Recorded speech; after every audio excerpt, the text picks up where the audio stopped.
Magandang araw nga sa inyo mga pinsan at tinapa naman ang ating napagtripang gawin ngayon. Ganyan sana yung mga trip, yung pang-ulam. Bumili kasi ako ng tinapa sa palengke nung isang araw at puro naman tamban yung mga tinapa doon. Dahil nga sa matinik ay ayaw rin kainin ng mga bata. Kaya naman naisipan ko na ako na lang kaya ang gumawa ng sarili kong version ng tinapa. Ayan, at nakabili nga ako ng kalahating kilong galunggong sa palengke kahapon. At pagkarating ko nga galing bayan kahapon, agad ko naman hinugasan at tinanggal ang mga hasang nito. Galunggong pala yung trip kong gawing tinapa mga pinsan. Hindi nga ito masyadong matinik at pwede sa mga bata. Matapos ko nga itong una ng mga hasang ay hinugasan ko naman ito hanggang sa luminaw ang tubig. Ibababad ko pa kasi ito sa tubig na may asin ng overnight. Dito nga sa kasirula ay naglagay ako ng isang tabong tubig. 2 dakot na asin at kung gusto mo naman na medyo maalat ay pwede mo pa itong dagdagan. Pero para kasi sa akin ay ayos na yan ang ganyang karaming asin. Sunod ko ang nilagay ang mga isda at binabad ko lang ito ng overnight sa loob ng chiller. Bukasan nga ay nagready na ako ng mga kailangan ko para sa akin tinapa. Hinugasan ko lang itong mga steamer at pinatuyo at pinunasan na rin ng mantika. Para pag steam natin mamaya ng isda ay hindi ito magdikit sa steamer. Bali, 2 steamer nga palang ginamit ko dito dahil medyo maliit. Bali, kinamada ko lang dito sa steamer ang mga isda para ma-steam na rin. Sabi ko nga sa kanila, wag silang mag-uunahan at kakasya naman sila lahat yan. Alam nyo ba mga pinsan, na sa mga oras na yan ay naisip ko na paano kaya kung pinirito ko na lang ito o kaya pinaksil. Hindi sana hindi pa ako nahirapan. Pero dahil nga sa content ay dapat gawin natin nakakaiba naman. Parang sa panliligaw lang. Kailangan mong paghirapan para makakakain ka ng masarap. Wow! Balik nga tayo dito mga pinsan sa ginagawa natin at nagkakasarapan na. Sinimulan ko na pala itong i-steam at mga 1 oras din pala itong isasalang. Hinayaan ko lang muna at inantay hanggang sa maluto. Pagkaraan nga ng 1 oras ay tiningnan ko ang ating niluluto at ayan, okay na okay na. Hinangon ko lang muna ito at pinatuyo muna. At niready ko na rin ang mga kailangan ko para sa pagpapausok nitong ating tinapa. Same kasirola lang mga pinsan, nilagyan ko lang ng foil sa ilalim. Sunod ko nga ginawa ay naglagay lang ako ng bigas. Medyo na parami pa nga pero okay na yan. Lalagyan din pala natin to ng tea. Bahala na kayo kung anong gusto nyong tea. Ang nabili ko kasi dito ay Lipton green tea. Okay lang naman kahit ano basta meron. Bale, 4 na piraso pala itong mga pinsan at ihalo natin sa bigas. Isa din kasi itong magpapabango sa ating tinapa. Naglagay din pala ako dyan ng bunot para dagdag usok. Saka ako nilagay itong in-steam natin kaninang galunggong. Umuusok na nga pinsan kahit hindi pa nakasalang sa apoy dahil nilagyan ko ito ng baga sa loob. First time ko lang pala ito ginawa kaya hindi ko nga sigurado kung magiging maayos ba ito. Pero kahit ano nga mangyari mga pinsan ay papatusin na natin to. Sayang naman kasi kung itatapon natin. Mga 1 oras nga nakasalang mga pinsan ay chinik ko na kung pwede na ba. Sa tingin ko nga mga pinsan ay okay na kaya naman hinango ko na ito. At na-curious nga ako kung ano ang lasa kaya naman nagtry ako ng 2 piraso. Tikman ko nga at okay naman talaga ang lasa.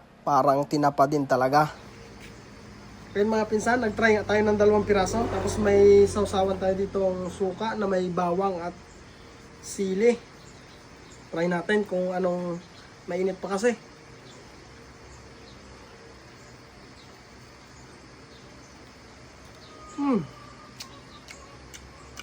Masarap siya mga pinsan.